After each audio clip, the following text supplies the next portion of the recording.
Halo semua, selamat datang di podcast Learning Journal. Perkenalkan, nama saya Sriatul Hidayah, peserta Latsar Angkatan 2 Kelompok 4 Latihan Dasar CPNS Mahkamah Agung tahun 2022. Untuk podcast kedua ini, saya akan bicara tentang analisis isu kontemporer. Pembelajaran hari ini terbilang cukup menarik dan menantang bagi saya dan teman-teman, karena kami langsung diajak berdiskusi oleh pemateri kami, yaitu Bapak Aswinayu SEMM, tentang isu kontemporer di ranah lingkungan kerja, nasional, bahkan internasional. Kami satu persatu diminta untuk memberikan contoh isu ranah tersebut. Ada berbagai macam isu yang diutarakan dan dapat menjadi pembelajaran untuk kita semua. Kami juga diuji sedikit mengenai materi yang kami pelajari secara mandiri saat MOOC. Baiklah, selanjutnya saya akan mereview sedikit tentang materi analisis isu kontemporer. Namun, sebelum masuk ke topik isu kontemporer, kita akan membahas tentang perubahan yang merupakan faktor penting adanya isu-isu kontemporer. Perubahan. Dengan memahami konsep perubahan, kita diharapkan untuk menjadi lebih baik dan lebih baik lagi tanpa mengulang cara yang sama di masa lalu.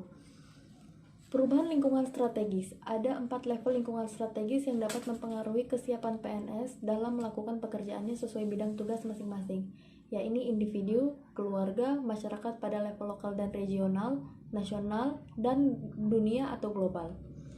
Modal insani dalam menghadapi perubahan lingkungan strategis. Ada 6 modal insani yang kita harus ketahui. Modal intelektual, modal emosional, modal sosial, modal ketabahan, modal etika, modal kesehatan kekuatan atau fisik jasmani. Isu-isu strategis kontemporer. Secara umum, isu diartikan sebagai suatu fenomena atau kejadian yang diartikan sebagai masalah yang dikedepankan untuk ditanggapi. Sedangkan kontemporer adalah sesuatu hal yang modern, yang eksis dan masih berlangsung sampai sekarang. Isu kritikal secara umum terbagi menjadi 3 kelompok berbeda berdasarkan tingkat urgensinya.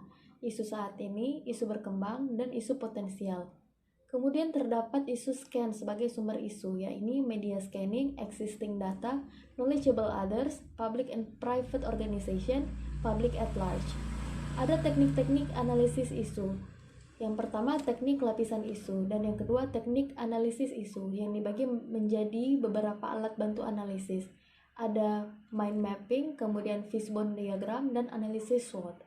Terdapat beberapa contoh isu-isu strategis kontemporer di Indonesia, yaitu kepadatan penduduk dan kelangkaan sumber daya alam, terorisme dan radikalisme, kejahatan cyber, tindakan pencucian uang, korupsi, narkoba, proxy war, hate speech, dan hoax.